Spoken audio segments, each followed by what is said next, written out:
Shalom sahabat Mitra Rema. Hari ini tanggal 18 Oktober 2022 kita akan sama-sama mendengarkan firman Tuhan yang terambil dalam Injil Matius 17 ayat 27 yang berkata demikian. Tetapi supaya jangan kita menjadi batu sandungan bagi mereka, pergilah memancing ke danau dan ikan pertama yang kau pancing, tangkaplah dan bukalah mulutnya, maka engkau akan menemukan mata uang 4 dirham di dalamnya. Ambillah itu dan bayarkanlah kepada mereka, bagiku dan bagimu juga. Demikianlah firman Tuhan, dan firman ini akan sama-sama saudara dan saya renungkan di hari ini yang saya beri judul Tuhan menyediakan uang. Saudara yang saya kasihi dalam Tuhan Yesus Kristus, kita sering mendengar di dalam Alkitab tentang bagaimana Allah menyediakan. Dia Yehova Jireh. Waktu Abraham mau mempersembahkan Ishak di gunung, tiba-tiba Allah menyediakan domba pengganti bagi Abraham. Waktu Hagar kehabisan air di padang gurun, tiba-tiba Allah menyediakan air yang ada di dalam sumur bagi Hagar. Dia Jehovah Jireh, domba, Allah yang menyediakan domba bagi Abraham. Dia Jehovah Jireh, Allah yang menyediakan air bagi Hagar. Tapi ternyata dia juga Jehovah Jireh, Allah yang menyediakan uang bagi Petrus untuk membayar pajak bait Allah.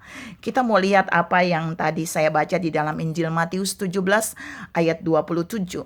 Ada perbedaan Allah menyediakan domba bagi Abraham, Allah menyediakan air bagi Hagar, dan Allah menyediakan uang bagi Petrus untuk membayar pajak. Perbedaannya sangat menyolok. Kalau di dalam Allah menyediakan air dan Allah menyediakan domba bagi Abraham untuk mengganti Ishak, itu terlihat begitu cepat. Tapi yang terjadi di dalam Injil Matius 17 ayat 27, waktu Allah menyediakan uang untuk Petrus dapat menemukan dan membayar pajak bait Allah, ternyata butuh proses yang panjang. Dan ini yang mau saya share pagi ini, bagaimana kita menemukan Allah menyediakan uang bagi kita. Yang pertama ada yang harus dikerjakan. Gak mungkin diam-diam Allah bilang, aku menyediakan uang bagi kamu. Memang Allah menyediakan, tapi Allah mau saudara dan saya harus melakukan sesuatu. Apa yang Allah mau bagi Petrus lakukan? Yang pertama, pergilah memancing ke danau. Petrus harus melangkah kemana? Ke danau. Buat apa? Bekerja. Saya ulangi, bekerja. Memancing itu bekerja, memancing ikan di danau. Yang kedua, Petrus bukan saja memancing tanpa hasil, tapi Tuhan bilang harus menemukan ikan. Artinya ada goalnya, ada tujuannya. Kalau saudara dan saya mengerjakan sesuatu, kita harus punya tujuan, dan tujuan itu datangnya dari Tuhan. Kita harus mencapai tujuan yang Tuhan tetapkan atas kita. Dan Petrus pun mencapai tujuan itu. Dia menemukan ikan, dia menangkap ikan. Yang ketiga, ikan itu bukan saja ditangkap lalu kemudian dimasak. No. Tapi Tuhan bilang ikan pertama, dalam terjemahan asli itu ikan yang besar. Kira-kira di dalamnya ada 4 dirham. Itu kamu harus buka mulutnya. Jadi Petrus harus buka mulut ikan itu. Barulah kamu akan menemukan di dalamnya akan terdapat 4 dirham. Perhatikan. Dan semua yang Yesus katakan ini dikerjakan oleh Petrus. Dia memancing di danau, dia menangkap ikan yang besar, dia buka mulutnya, dan benar-benar dia mendapatkan uang 4 dirham. Saudara yang saya kasihi dalam Tuhan Yesus Kristus, hal ini mau membuktikan buat saudara dan saya bahwa Allah kita juga Allah yang menyediakan uang. Allah kita adalah Allah yang menyediakan uang. Bahkan dia bukan saja menyediakan uang, dia menyediakan segalanya. Dia menyediakan domba, dia menyediakan air, dia menyediakan mana bagi bangsa Israel dan Musa di padang gurun. Dia bisa menyediakan apapun. Tapi yang lebih banyak orang tertarik adalah dia menyediakan uang. Dan itu ada di dalam pembacaan kita tadi. Petrus menemukan 4 dirham, saudara. Dan 2 dirham Yesus bilang bayarkan pajak itu kepada mereka. Dan sisa 2 dirham, perhatikan ini yang mau saya bahas. Di dalam ayat itu Yesus bilang, bayarkanlah kepada mereka dan kepadaku dan juga kepadamu. Itu ayat terjemahan aslinya bilang gini, 2 dirham engkau bayar pajak.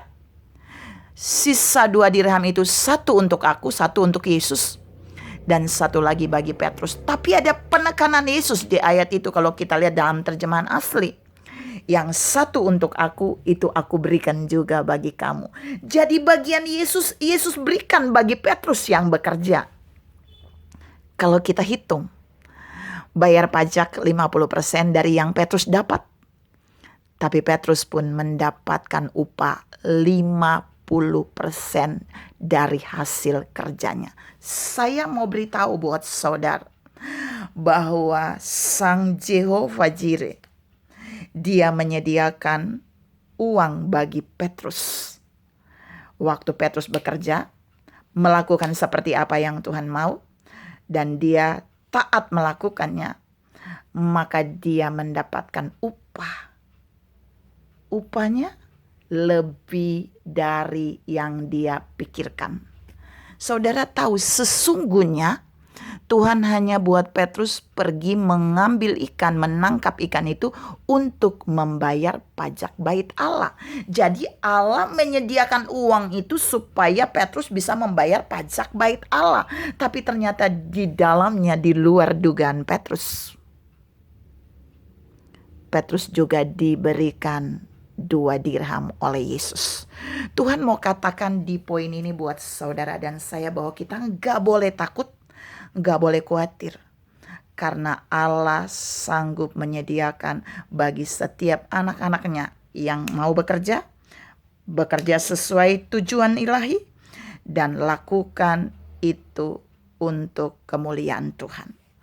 Saya mau tutup renungan ini, saya mau beritahu buat saudara. Sebelum Petrus pergi memancing ikan, bukankah uang itu sudah terlebih dahulu disediakan Allah di dalam mulut ikan itu? Artinya Tuhan mau bilang buat saudara dan saya, waktu dia menyediakan uang bagi kita, sesungguhnya persediaan itu sudah ada sebelum kita menemukannya. Sesungguhnya itu sudah ada sebelum saudara dan saya bekerja seperti Petrus. Dia sudah menyediakan, dia tahu apa yang harus dia berikan bagi saudara dan saya. Seperti dia tahu apa yang harus dia berikan bagi Petrus.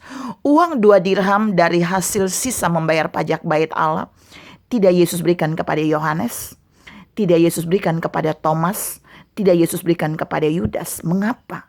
Karena Petruslah yang pergi memancing ikan. Artinya Tuhan mau bilang buat saudara dan saya bahwa ketika Tuhan menaruh pekerjaan pelayanan bagi saudara dan saya, Dia juga akan menyediakan upah uang kepada kita dengan cara ajaib.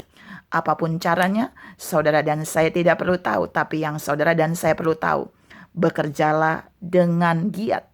Lakukan apa yang Tuhan perintahkan, seperti yang Tuhan perintahkan. Melayani seperti Tuhan mau. Lakukan bagian-bagian kita yang Tuhan taruh di dalam dunia pekerjaan dan pelayanan. Dan percayalah, di sana Dia sudah menyediakan uang yang tak terduga bagi saudara dan saya. Tuhan memberkati saudara berlimpah. Salam mengalami Tuhan menyediakan uang dalam hidup kita. Amin.